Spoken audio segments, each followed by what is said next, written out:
Hey everyone, welcome to Princess Gay. I'm your host Connie, and today we are here with my blind reaction to One Piece, episode 1076. And this is the finale of the Kaido fight. That's already very clear. If they don't end it this episode, I will openly admit that they are stretching things out a little too much. Last episode, it's like I get why they stretched that out, showing you like the prayers of Wano and everything. That made sense. That works. From just a story perspective with how long Wano has gone on, that made sense. But stretching it out further than this would be honestly utterly insane. It would be stupid. And I think that this, especially right after that, especially with Luffy about to hit his, what was it called? Bajrang gun? Something like that. This is the final attack. Unquestionably.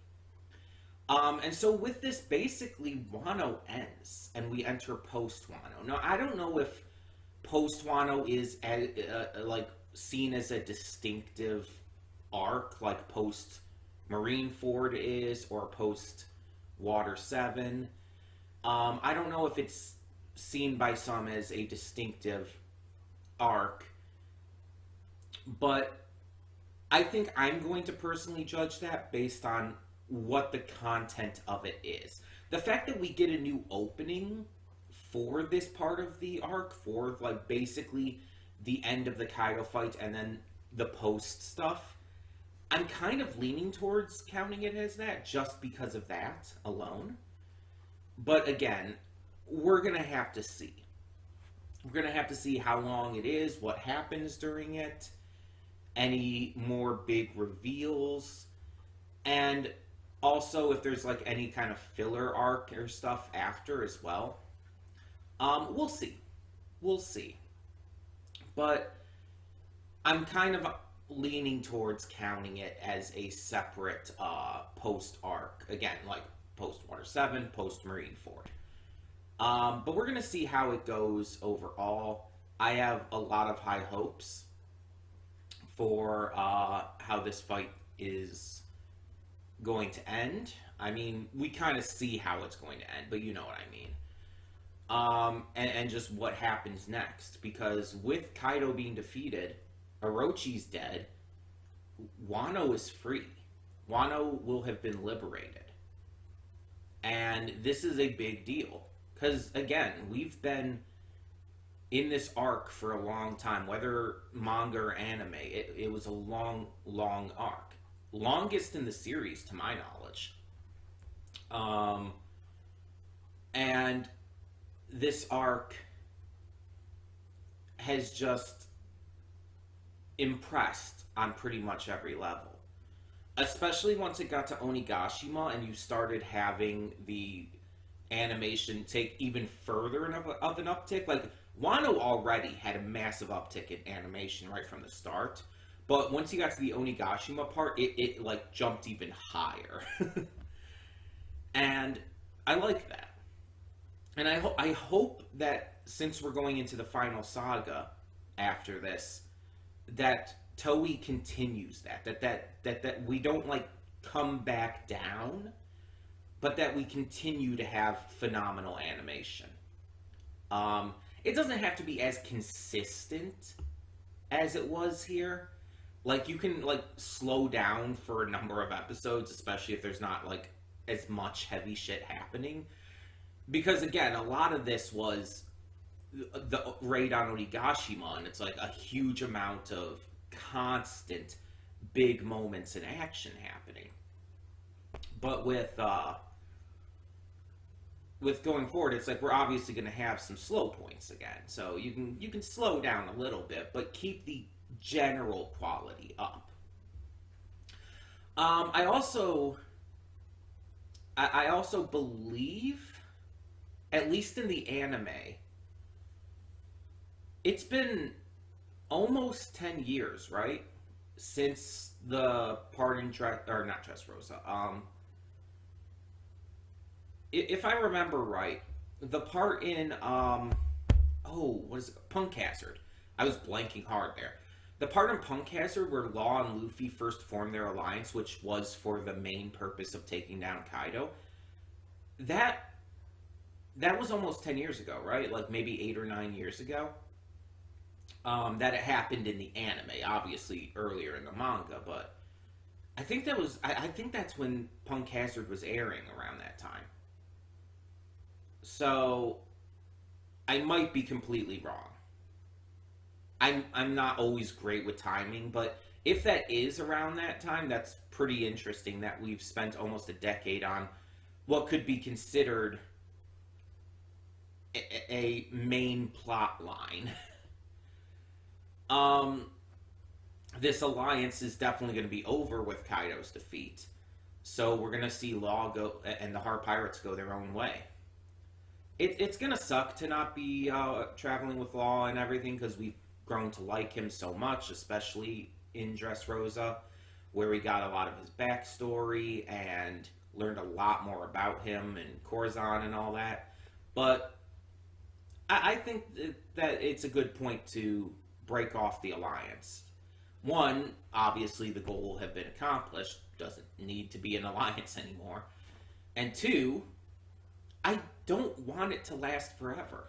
Like I never did.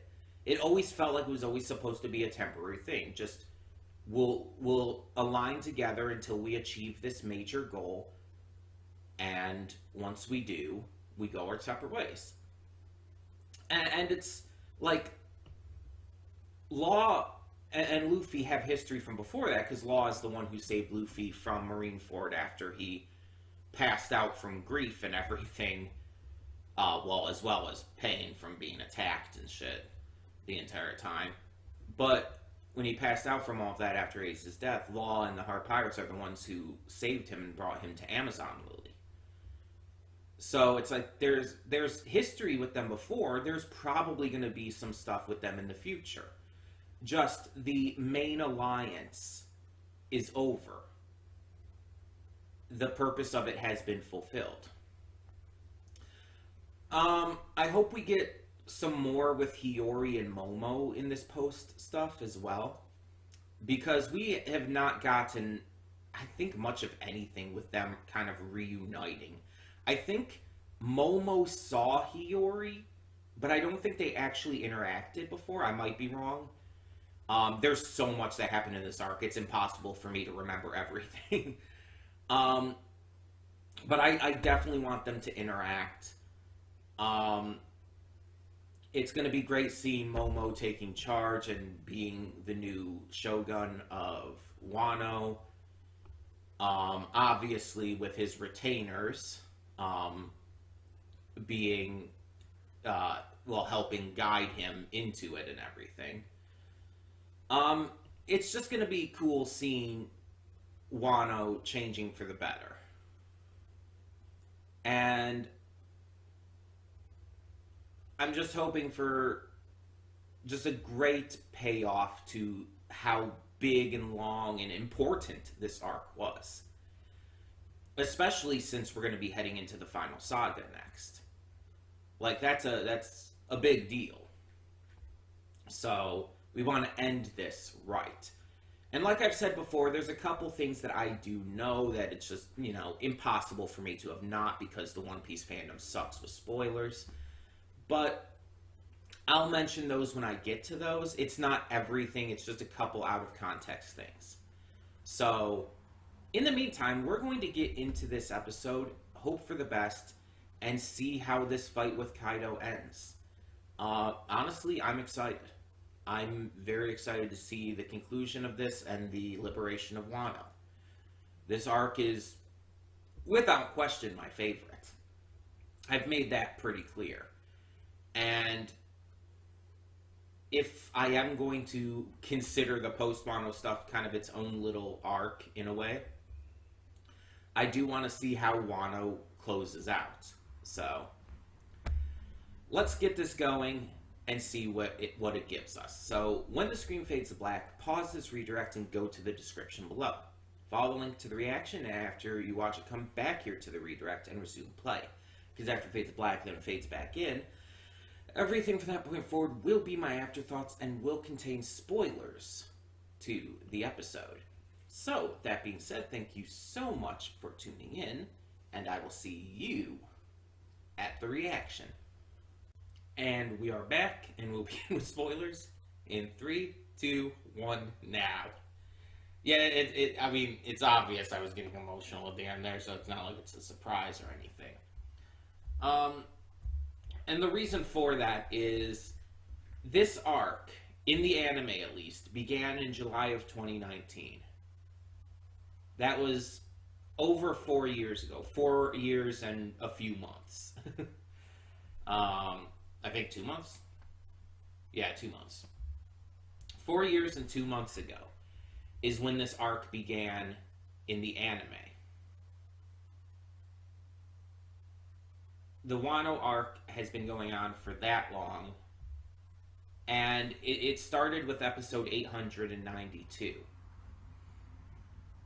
It has been almost 200 episodes just for this arc. And again, whether or not you want to say what comes after this is post-Wano or not, that's still insane to think about. That 4 years it took, just in the anime alone, for this arc to conclude. For Wano to finally be liberated. For Kaido to be defeated. After all this setup, Kaido was like first mentioned back in Thriller Bark. So there's been set up for him for a long ass time. And now he is finally defeated. And it's just as impactful and powerful as I hoped it would be. Because this is such a huge moment. It's so important. I want to remind people, or if anyone doesn't know, to inform you that when Oda first started One Piece, he expected this to go for like 5 years. Not like 2 decades more than that already. He expected to go for 5 years. Like, the Grand Line was originally supposed to introduce the Emperors and everything a lot earlier. But because Oda just ends up adding stuff in and changing things and kind of coming up with stuff on the fly, he ended up adding in the 7 Warlords. He ended up adding in just a lot more, and just he kept going, pushing and pushing, and it just eventually got so much longer than he ever originally planned. Originally, we would have gotten the 4 Emperors a lot sooner. We would have found the One Piece already. But I actually am glad that things changed. Not only because of how well things are able to be built up decades ahead of time, years and years ahead of time in many, many hundreds of episodes beforehand, but this series, more than any other anime in my opinion, and more than any other piece of media in my opinion, feels like the pure definition of a true epic. Like, when people use that term in terms of like a piece of media, they refer to stuff like Lord of the Rings or whatnot, where it's like this epic story of grand scale that just sweeps the world by storm. That it's a massive massive seller. It's a massive, like, fan favorite, you could say. It just becomes this massive deal, and it's like this grand scale epic adventure action, sometimes, a lot of the time, fantasy story. There's a lot you could use that term to describe.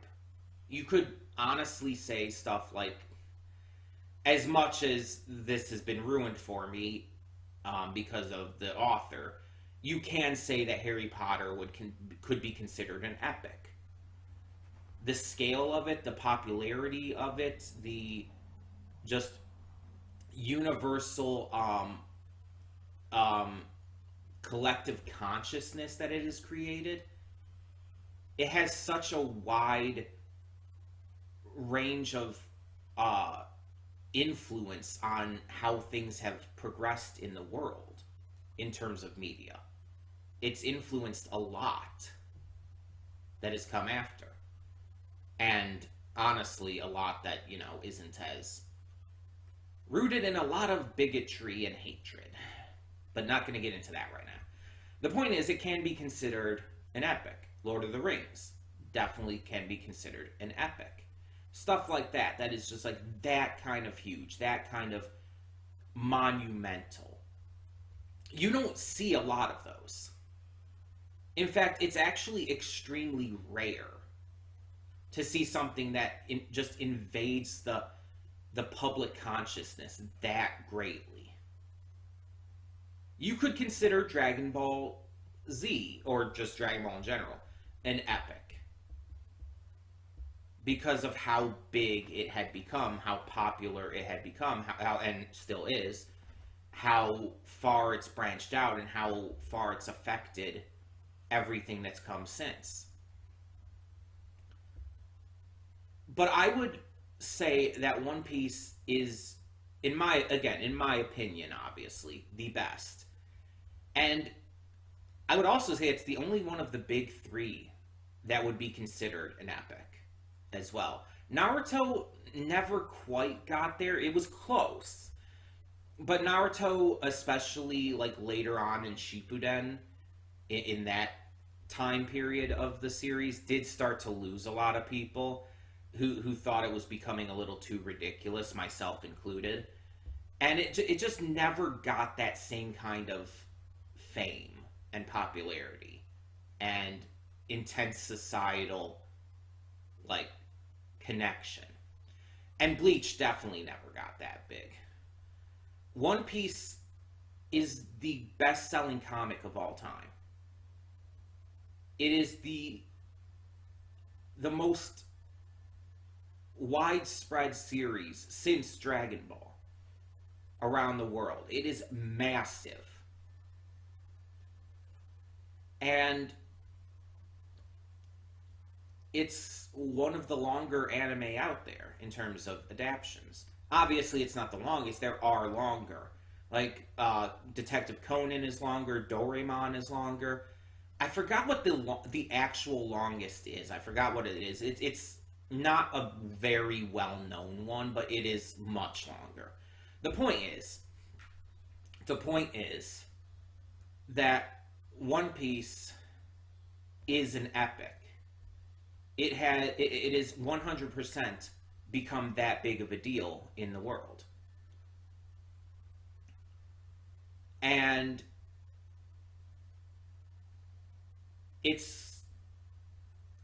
it needed to have this length in order to do that. While a lot of these media do this through different adaptions and spin-offs and other kinds of works, like with Lord of the Rings, you have the books, you have movies, you have card games and video games and everything.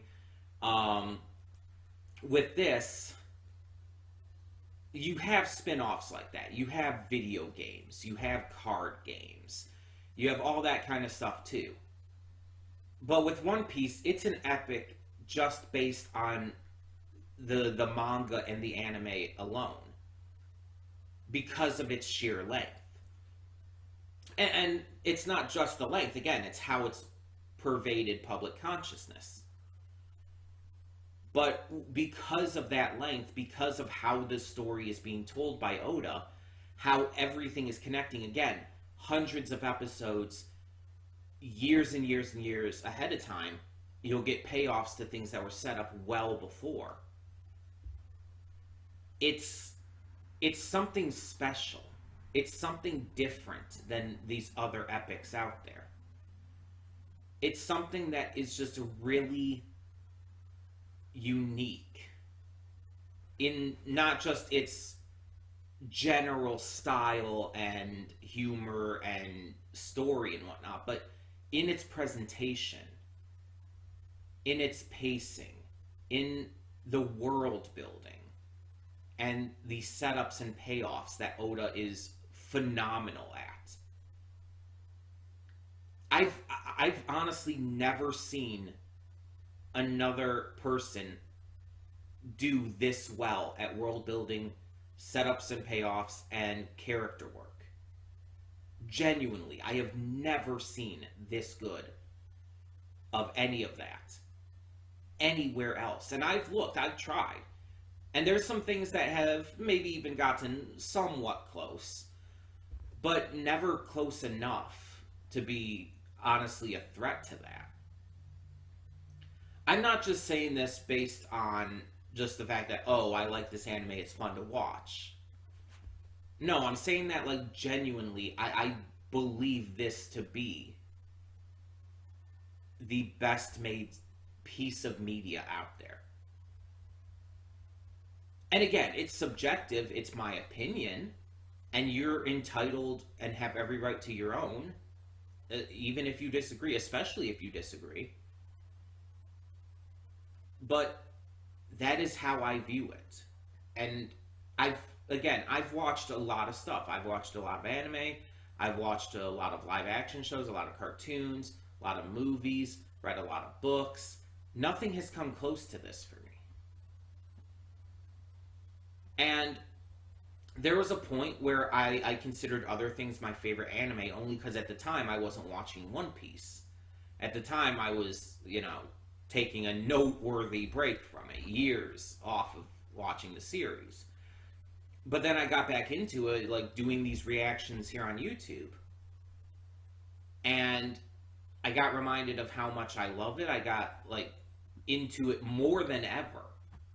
Like, I was already a huge One Piece fan, even when I was taking that long-ass break. But, my fandom in it skyrocketed since then.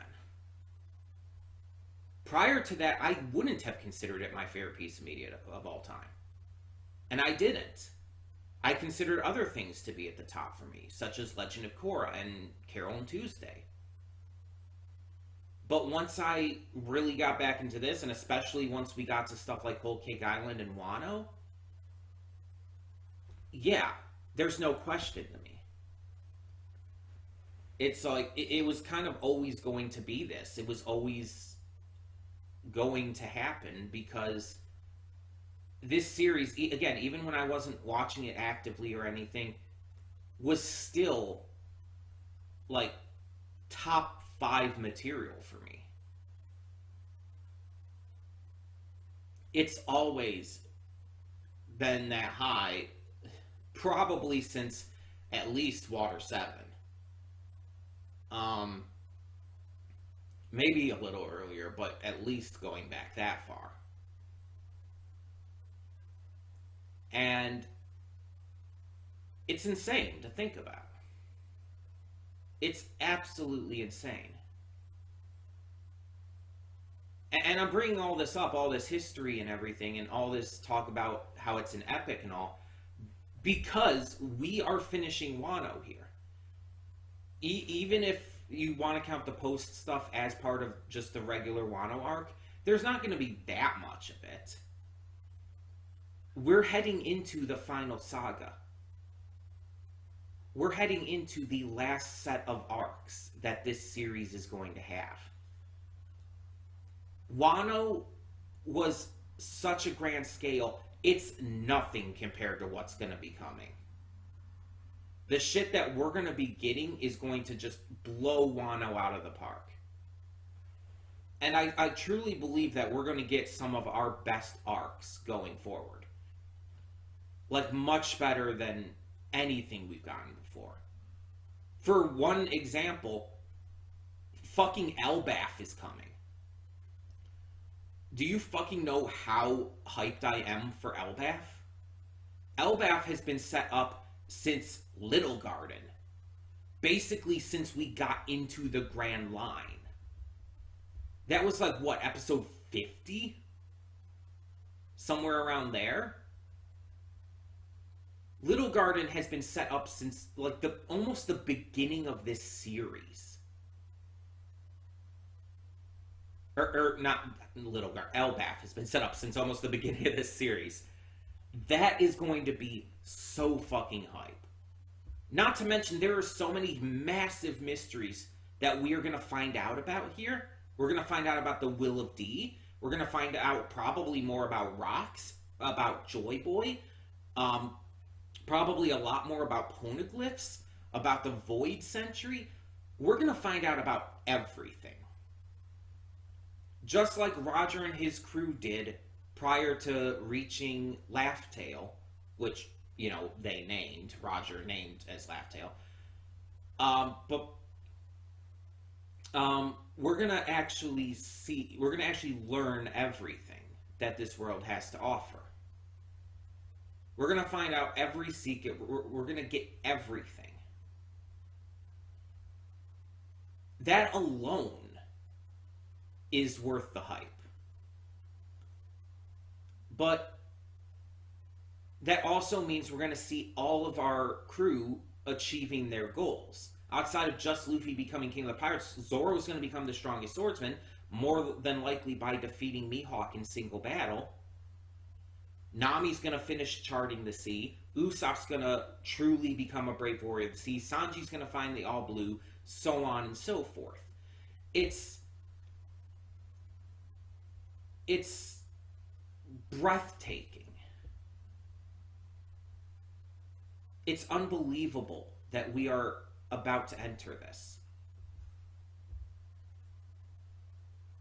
And let's say probably at max we have like, what, maybe 20 episodes left until we get to the final saga, not counting any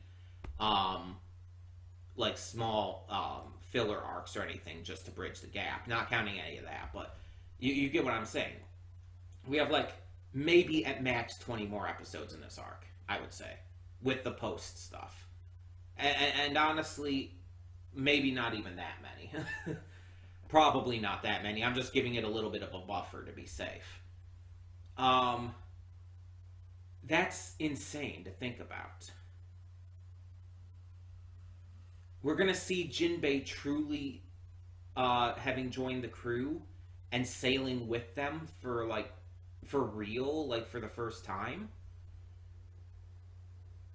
We're going to see just so much amazing stuff going forward. I can't even begin to explain how hype this is. I genuinely cannot express it properly enough here. There's a lot of other reactors who would probably be able to a lot better than I could. Reactors like Rough Senpai, for example. I can't. I'm not emotive enough, honestly. And you guys, as I always say, you know I'm not always the best with words. I have a hard time explaining things. I repeat myself often. I have a hard time coming up with certain ways to put things, as proven just by the way I said that. I can't properly express how hyped this is. This is going to be massive. We're already promised a war that's going to make Marineford look like a drop of water in a bucket. This is going to be such a big saga. Such a big deal that it's... Honestly, I have no question that it's going to change the landscape of manga and anime. Like, this series has already done that, obviously. it has influenced so many other shows, so many other manga, so many other pieces of like media in general. It has influenced in the world. But what we're about to see in the final saga is going to take that like up to 100. We're gonna see shit that we've never even imagined, and it's gonna truly show just why we call Eiichiro Oda by the nickname of Goda, why we revere him as a creator so much. It's going to be truly special in a way that I genuinely don't believe anything else can match. So I'm just very intensely invested in continuing going all the way with this. Now, one last thing I want to bring up. Will we continue to be doing this like on a weekly thing like we've been doing lately, or will we go back to doing like batch reactions to multiple episodes at once? Right now, I think we'll probably stick to weekly because of just the hype and everything that I'm currently in with this series. But we might go back to doing batches at some point in the future. I can't say at the moment. It's going to depend on how this goes from here, I feel.